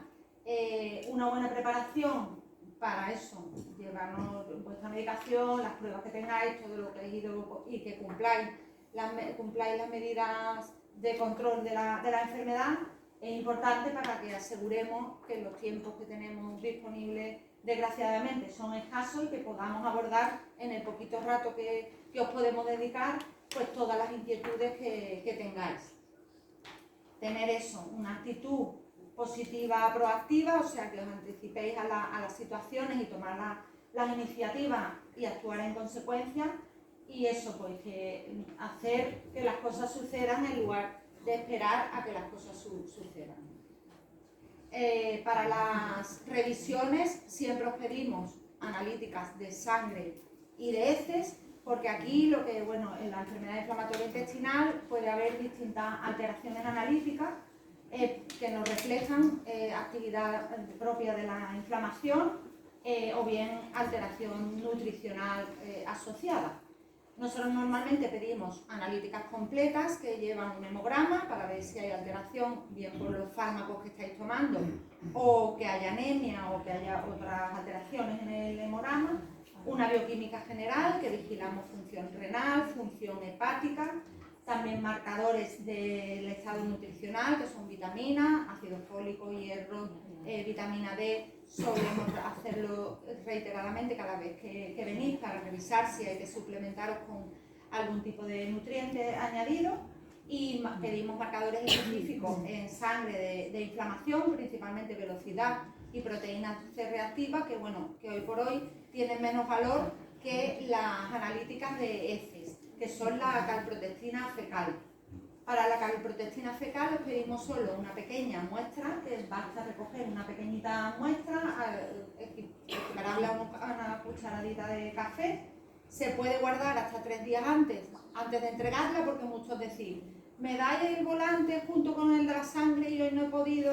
Se puede recoger la muestra un poquito antes y llevarla, si la tenemos en la nevera, hasta 3 días después. Si no, nos lo decís si os cuesta trabajo y os damos el volante separado por si os podemos facilitar que lo podáis entregar otro día y no os agobiéis con el día de la analítica, que no habéis podido entregar la calprotectina, que para nosotros es un parámetro muy importante. 2 minutos. Ya, para la recogida de la muestra, saber eso, que no debéis de aplicaros los tratamientos tópicos y no debéis de tomar antiinflamatorios tampoco los días antes, y si tenéis una colonoscopia programada, para no toméis la muestra una vez hayáis empezado la preparación de la colonoscopia.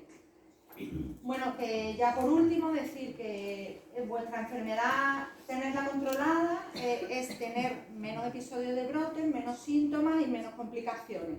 Y eso va a conllevar a que tengáis una mejor calidad de vida y menos limitaciones. La implicación es lo que es más importante, o sea, que nosotros digamos, pero si vosotros no os implicáis, no vamos a conseguir el control de la enfermedad, que prevenir las complicaciones es la mejor forma de evitarlas. O sea, que debéis de realizar las medidas preventivas que os intentamos transmitir cuando venís, debéis conocerlas y debéis colaborar, por supuesto, en cumplirlas. Y eso es todo.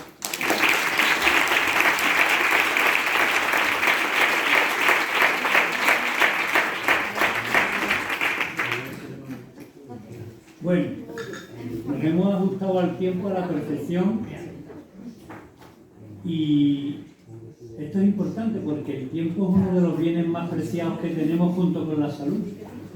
La buena salud nos da tiempo para disfrutar de las cosas y la mala salud nos quita tiempo. Y ahora tenemos tiempo para que cualquiera que quiera hacer alguna pregunta, alguna consideración o algún comentario, levante la mano y le cedamos la palabra. Si no, nosotros haremos nuestras correspondientes preguntas. Para eso estamos.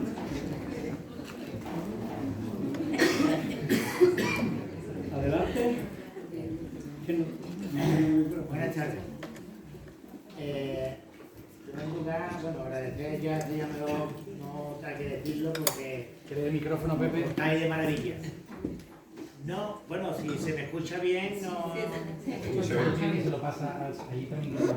Se me escucha bien, ¿no? Bueno, a la doctora Sandra...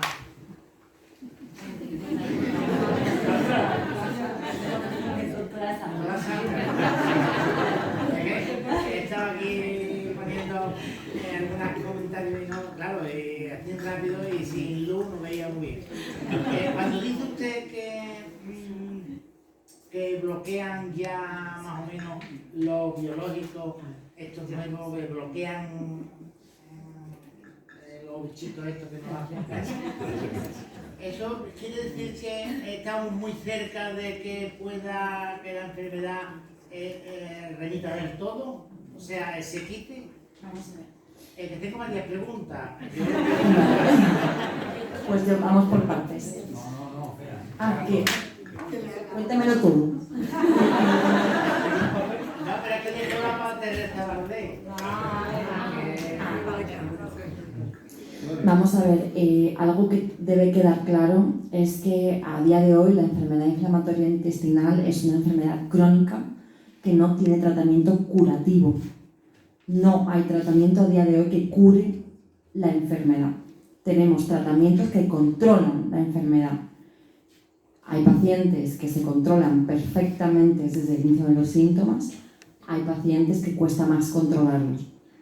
¿Vale? Entonces, este tratamiento que yo he comentado hoy, los inhibidores de la JAK, actúan a nivel de la cascada inflamatoria. Yo he intentado ser bastante, explicarlo de forma sencilla, pero como pueden imaginar es algo extraordinariamente complejo, cómo nuestro cuerpo, los mecanismos de activación de la inmunidad son infinitas señales de células a células que activan otras células. Es algo que estudiamos durante la carrera y nos lleva años a entender. Entonces, esto es un tratamiento que actúa a nivel de una de esas vías, bloqueándola, impidiendo esa activación. Pero digamos que el origen, la enfermedad autoinmune está ahí y todavía no hemos encontrado un tratamiento que la cure. Entendí que bloquear, digo, pues ya a partir de ahora... Eso no quiere decir que la respuesta de estos tratamientos no sea espectacular. En mi experiencia, que tampoco voy a decir que sea como la de la doctora Luisa Castro, yo estoy sorprendidísima de la eficacia de estos fármacos. Funcionan extraordinariamente bien y rápido. Pacientes muy sintomáticos, muy graves, en cuestión de semanas, venir con otro aspecto a la consulta no tiene nada que ver. Entonces yo tengo muchas esperanzas en estos fármacos. Gracias. A la doctora Bardet, ¿puedo preguntar sobre ello? Ajustando el tiempo, por favor. A la doctora Bardet, ¿cuánto sabemos que tenemos que cambiar de biológico? Porque usted ha dicho, hay biológicos que se ponen y duelen las articulaciones de igual. Y entonces, yo digo que a mí es al contrario, o sea, yo cuando me faltan 3 o 4 o 5 días antes de el biológico, infliximab en este caso, subcutáneo, pues empiezan a dolerme las articulaciones de la barriga, después me lo pongo y a los 2 días se me quita. Claro, eso es, hay que diferenciar dos conceptos, que son lo que estás diciendo, que es, yo lo que he marcado son reacciones al fármaco, es decir, yo me pongo el tratamiento, que suelen ser cuando el tratamiento es nuevo, no un tratamiento biológico crónico que tú ya lo tengas puesto mucho tiempo, sino suelen ser un tratamiento que tú nunca hayas tomado, te pones el tratamiento y haces una reacción al fármaco. Suelen ser cuando es un biológico que tú nunca has probado. Lo que tú estás comentando es que necesitas el tratamiento, pinchártelo para no tener dolor articular, pero eso es diferente. Eso no, yo lo que te está hablando son reacciones al fármaco, que una de ellas es inflamación articular, pero por reacción al fármaco. Otra muy diferente son las manifestaciones extraarticulares debidas a la enfermedad, que es lo que tú estás experimentando. Entonces la solución es el fármaco en ese concepto. Entonces, si cuando se aproxima tu inyección es cuando tú presentas el dolor articular, significa a lo mejor que hay que aumentarte el tratamiento un poquito, ponértelo cada menos o aumentarte la dosis si ves que no llegas a la siguiente, pero es diferente los conceptos. Estupendo. Y ahora al doctor, al doctor Juan Carlos, que yo nunca, no me acuerdo de apellido, sí, pero me gusta llamarlo por tu nombre. Juan Carlos, ¿cada cuánto tiempo se reúne este equipo multidisciplinar que usted dice? Siempre que podemos, una vez al mes. Teóricamente el último miércoles de cada mes, la fecha establecida para que nos reunamos. No siempre nos podemos reunir, hay veces que nos reunimos otros días y otras veces que se demora a lo mejor 2 meses si no hay ningún caso importante que tengamos que discutir. De hecho, tenemos un grupo donde muchas veces discutimos los casos por teléfono y al fin y al cabo, como lo escuchamos y lo leemos todos, respondemos todos al mismo tiempo y es como si fuera una reunión virtual. Estupendo. Juan, nada más, daros las gracias por explicarlo tan bien y tan llano para nosotros, y que yo especialmente os quiero mucho a todos.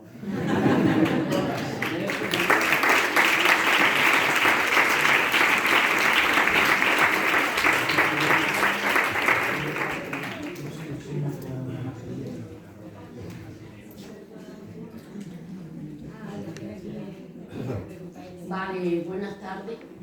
Soy enferma de Crohn. Tengo un estómago puesto y me operaron para quitarme una uña y me quitaron el estómago.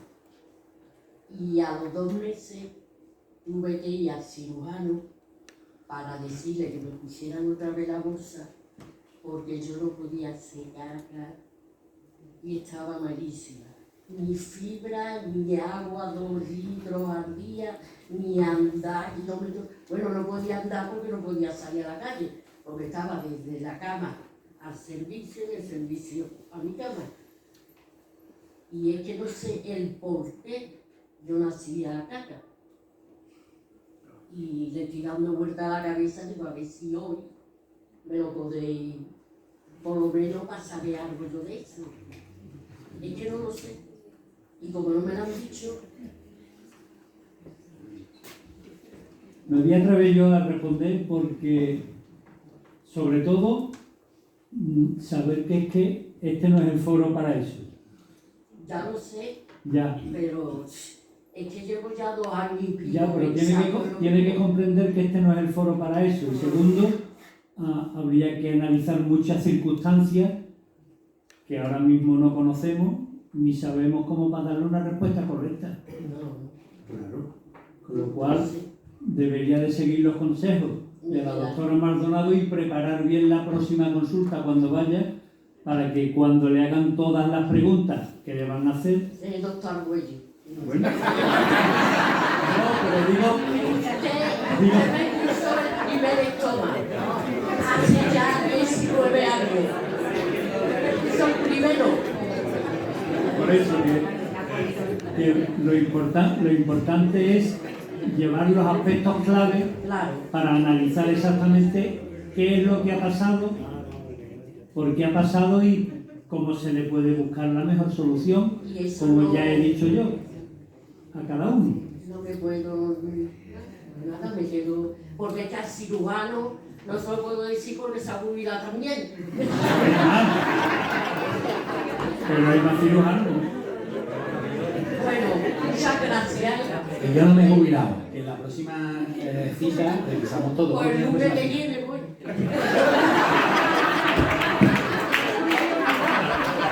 Vale, que pensamos a lo bien que me vaya. Muchas gracias. Magnífico.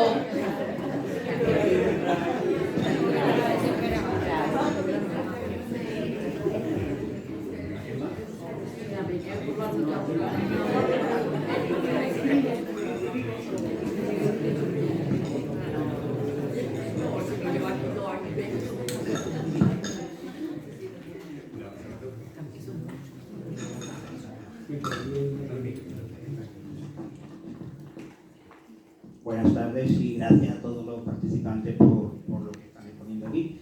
Yo fui diagnosticado hace relativamente poco, en abril, y me ha llamado la atención de la exposición que ha hecho el doctor Argüelles en cuanto a la relación del cáncer de colon con la enfermedad. Pero no hay ningún estudio concretamente que diferencie entre el cáncer de colon y la colitis ulcerosa o la enfermedad de Crohn.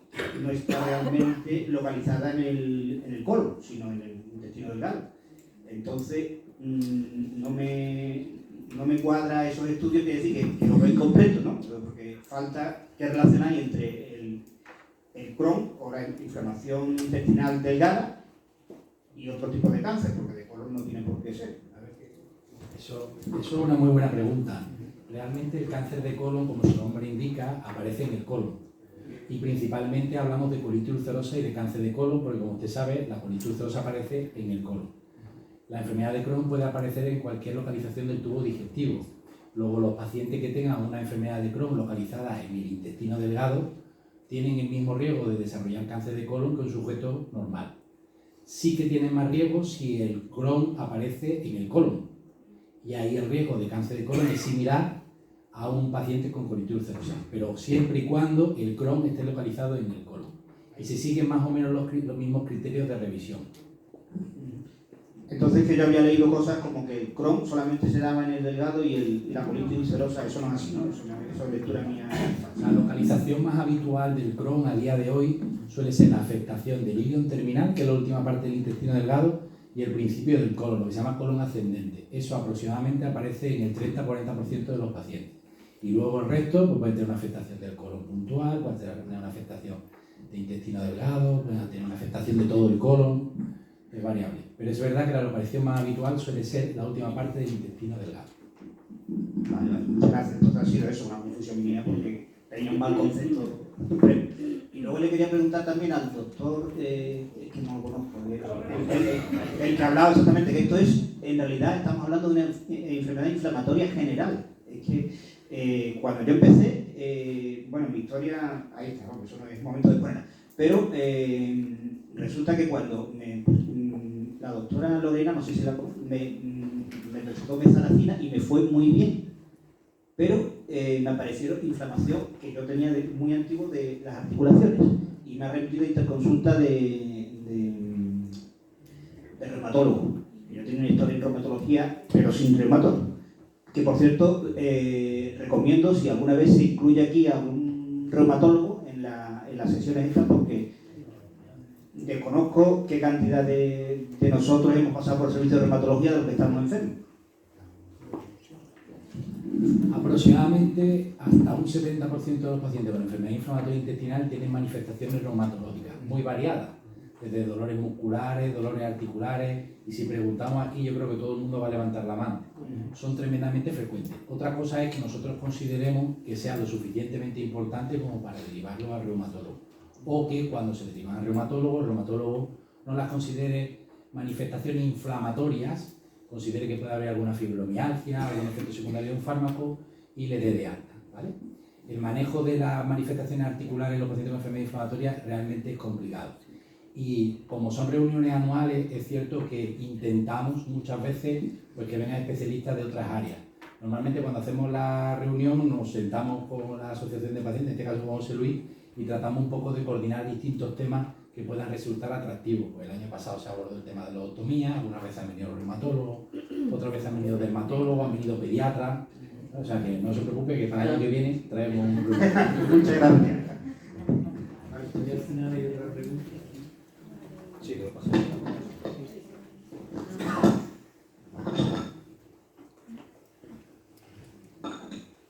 Bueno, yo llevo 24 años con Crohn, también he intervenido 2 veces, 2004-2010, y quería hablar sobre lo que comentó la doctora Teresa, de que decía, bueno, llevo 2 años y medio con tratamiento biológico, empecé, pero usted ha dicho que con el tratamiento biológico se deja de tomar el tratamiento, por ejemplo, el Limurel, por ejemplo. Sin embargo, a mí no me han quitado el Limurel. Sigo tomando Limurel. ¿Qué biológico tienes puesto tú? Infliximab. Claro, ese es el tema. Sobre todo los que se utilizan, los biológicos que se utilizan en monoterapia, es decir, única y exclusivamente el biológico, son los nuevos, porque tienen menos riesgo de inmunogenicidad. ¿Qué quiere decir eso? Que tu cuerpo desarrolla anticuerpos contra el fármaco, ¿vale? Y son los nuevos, los que no se utilizan junto con el Limurel. Los antiguos, por así decirlo, los clásicos, sí se suelen asociar al Limurel porque está visto que la respuesta es mejor, ¿vale? Entonces, infliximab y adalimumab se utilizan en comboterapia con el Limurel y los nuevos no. Vale, es que como usted dijo también, decía que los tratamientos biológicos cuando llevan muchos años, como yo llevo ya 24 años, desde que lo detectaron, pensé que a lo mejor como llevaba tantos años también era como un refuerzo. También puede, en su caso, claro, todo esto individualizar a cada paciente. Sí. Ahora voy a decir una cosa y todo el mundo para allá. Lo que estamos haciendo es intentar ir retirando fármacos cuando el paciente entra en remisión, cuando el paciente ya no está con síntomas, hay curación mucosa y demás. Lo que estamos intentando, de hecho, a día de hoy es retirar los Limureles, el Limurel. Entonces, en su caso, no sé concretamente, pero se puede plantear retirar el Limurel si usted está perfecto. Vale, aunque no tengo la suerte de conocerla porque yo estoy en el Virgen de Rocío. Entonces, bueno, dependiendo de los niveles, no sé si le miden los niveles. Sí, de hecho me tuvieron que aumentar la dosis en abril porque decía que llevaba no niveles justitos. Sí. Pues entonces habría que verlo detalladamente. Pero bueno, se puede plantear. Vale. Muchas gracias. ¿Ya había una pregunta? Sí.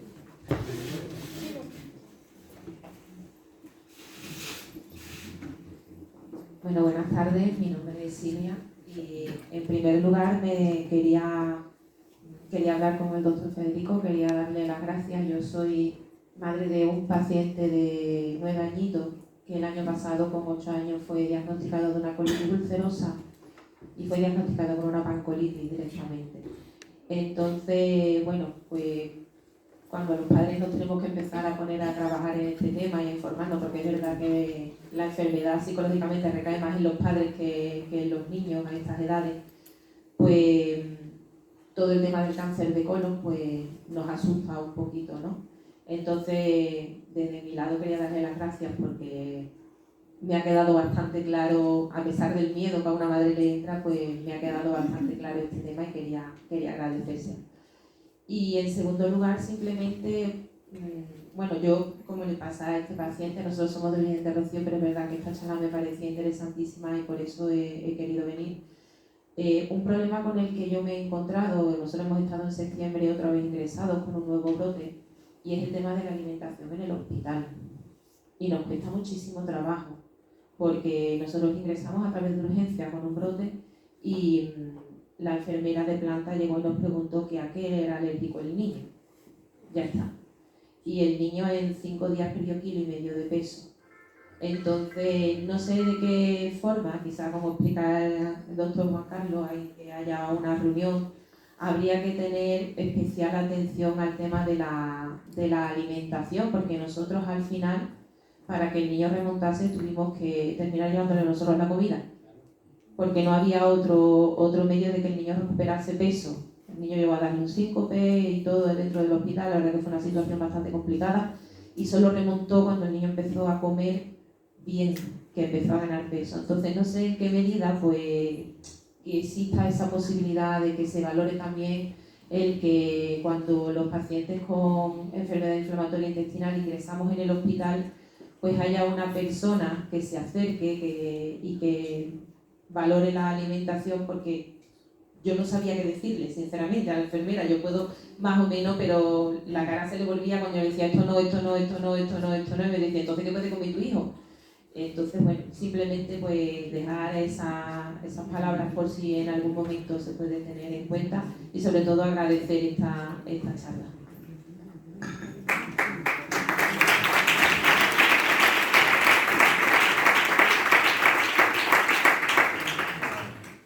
Lo del tema de las dietas es un problema siempre que hay un ingreso. Primero porque uno, accede desde urgencia, normalmente ve en patología digestiva, ya sube directamente en dieta absoluta y pues hasta que lo ve el médico de planta es complicado. Vamos, en edad pediátrica no es igual que en adultos. Sí que aquí, por ejemplo, tenemos dietas estandarizadas, que ya de hecho ponemos dieta, sale por defecto dieta de enfermedad de Crohn, sea un Crohn o una colitis, que lo que hacen es restringir, sobre todo en hospitalizados, la lactosa. Normalmente son dietas que son libres de lactosa para intentar evitar, igualmente pues, cuando se valora al paciente si hay necesidad de aportes nutricionales, pues viene nutrición para ir valorando a cada caso si vemos que es necesario para intentar evitar. Sí que es verdad que la situación de estrés de ingresar en un hospital siempre hay una pérdida de peso, aunque a una dieta correcta, porque lo vemos, que los pacientes ingresan y pierden peso por el mero hecho de la situación de estrés para el cuerpo de estar ingresado, de estar hospitalizado. Que conste que yo estoy encantada y agradecidísima con el equipo médico, y me imagino que también en Macarena será igual, porque sobre todo la calidad humana con la que tratan a los pacientes, de verdad, yo estoy agradecidísima. Pero son cosas importantes que hay que tocar, y somos conscientes muchas veces de que hay muchos déficits de atención. Muchos pacientes que tienen que traerse su propia medicación al hospital, como por ejemplo mesalazina no hay, enema, supositorio, etcétera, que son cosas que poco a poco vamos intentando trabajar. Hemos trabajado, por ejemplo, protocolos en urgencia, porque venir a un paciente con enfermedad inflamatoria a urgencia, eso es un drama. Para eso hemos implementado la enfermera en nuestra unidad, para que se disponga de una atención un poquito más especializada y no tengáis que venir a urgencia. Conocemos los déficits que tenemos, agradecemos toda la información que nos proporcionáis y en la medida de lo posible pues iremos trabajando en mejorar. Federico, ¿con qué frecuencia hay que hacer la endoscopia? La colonoscopia. ¿Con qué frecuencia? Eso es una pregunta. En medicina siempre nos guiamos por guías, siempre nos guiamos por documentos que son muy estándar, en el que dice, por ejemplo, que yo he puesto en la diapositiva, pues un paciente a partir del 8º o 10º año de diagnóstico pues hay que realizar una colonoscopia cada 3-4 años. Pero esto luego hay que individualizarlo. No es lo mismo, insisto, pues un paciente joven que un paciente mayor. No es lo mismo un paciente que no tenga ninguna otra comorbilidad, que no padezca del corazón, que un paciente que padezca del corazón y ya tiene un infarto reciente. Ese señor no le puede estar sometiendo a colonoscopia cada 2 años. Entonces hay que individualizar mucho los casos. No es lo mismo un paciente con una colitis ulcerosa extensa, que coge todo el colon, que un paciente que tenga una proctitis. Pero más o menos yo creo que la idea sería repetir colonoscopias en torno a 3-5 años.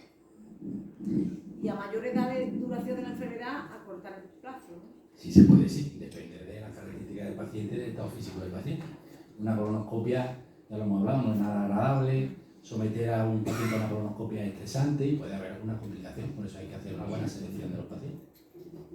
Pero una pregunta, a mí me queda bueno, y gracias por la exposición que habéis hecho todos.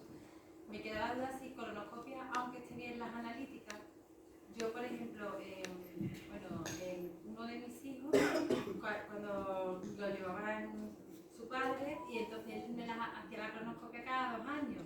Y luego es verdad que ha pasado un COVID, tengo los 3 niños y ahora mismo no se las hace ninguno. Gracias a Dios están estables, pero me queda siempre la duda de cada 2 años no, las analíticas están bien, pero... Con las analíticas lo que intentamos es controlar la enfermedad sin tener que realizar una colonoscopia. La calprotectina fecal, que ya se ha comentado, es algo muy importante para el seguimiento de los pacientes. Por eso yo creo que una de las cosas que tenéis que tener claro es siempre, cuando acudáis a la revisión, acordaros siempre de la calprotectina. Es un rollo recoger la heces, pero para nosotros es muy importante, porque es un marcador de inflamación que nos traduce si esa mucosa del colon está inflamada o no, si tenéis que realizar una colonoscopia.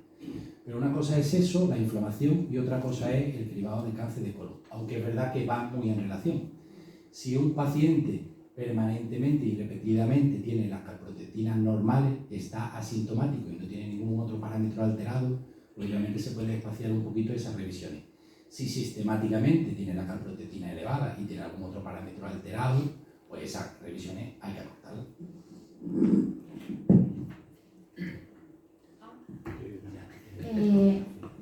Bueno, yo tengo un par de preguntas para vosotros. Estoy aquí hablando, que le veo buscando. Vale. Pero antes de haceros las preguntas, quisiera hacer un apunte a lo que ha comentado ella sobre su hijo en el hospital con el tema de la nutrición, porque en el hospital y en la atención tanto primaria como hospitalaria existen endocrinos, existen dietistas, pero no existen nutricionistas. La figura del dietista nutricionista, yo he estudiado la carrera, no existe en el SAS. Y es súper importante, por ejemplo, en casos como el de su hijo, que se incluya esa categoría para hacer una dieta personalizada y no una dieta de fotocopia del cajón, que es la misma para todo el mundo. Entonces, sería interesante incluir mi categoría en el SAS y dándole un poquito de respuesta a lo que, haciéndole un poco a lo que ella ha dicho. Luego, la pregunta para vosotros sería que tanto la doctora Teresa como la doctora Sandra, ¿cuál sería un poco la diferencia entre un paciente con enfermedad inflamatoria intestinal, entre aplicar el tratamiento oral de inhibidor que ha comentado la doctora Sandra o aplicar un biológico? Y si en el caso de que un paciente con tratamiento biológico, por lo que sea, pues vaya mal o empiece a fallar, si sería posible intentar aplicar el tratamiento oral inhibidor. Un poco complicado. A ver, tanto las JAK, los inhibidores de las JAK, las moléculas orales como los biológicos son tratamientos avanzados, están puestos en el mismo escalón, ¿vale? Lo que pasa es que unos son orales, que son los que ha comentado Sandra, y otros son los biológicos, que son subcutáneos intravenosos, que la composición de los fármacos es totalmente diferente, pero el escalón es el mismo. ¿Cuándo podría dar uno u otro? Si falla uno u otro, ¿puedo cambiar? Sí. Si yo estoy con biológico, me falla un biológico, puedo pasar a un JAK, y si yo estoy con un JAK, me falla el JAK, puedo pasar al biológico.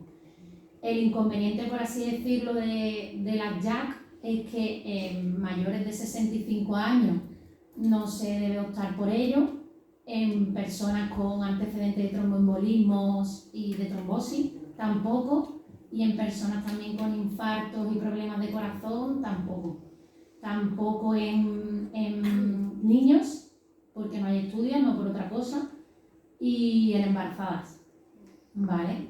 Entonces ahí sí tendríamos que utilizar los biológicos.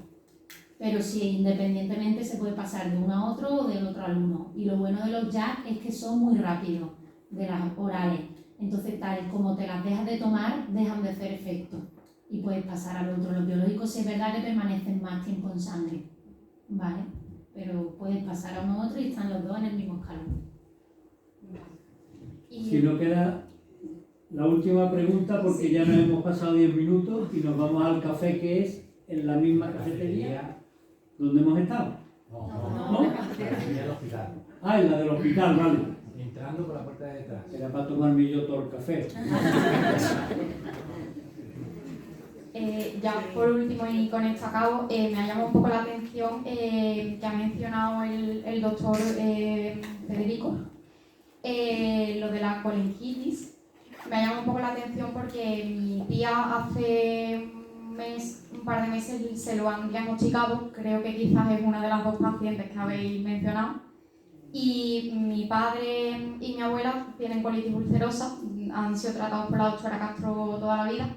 Entonces me genera curiosidad un poco la relación de las dos enfermedades y la probabilidad de tanto una como otra del tema, bueno, la enfermedad inflamatoria intestinal ha quedado bastante claro el tema de la probabilidad de desarrollar cáncer, pero lo de la colingitis me ha llamado un poco, me ha creado más curiosidad.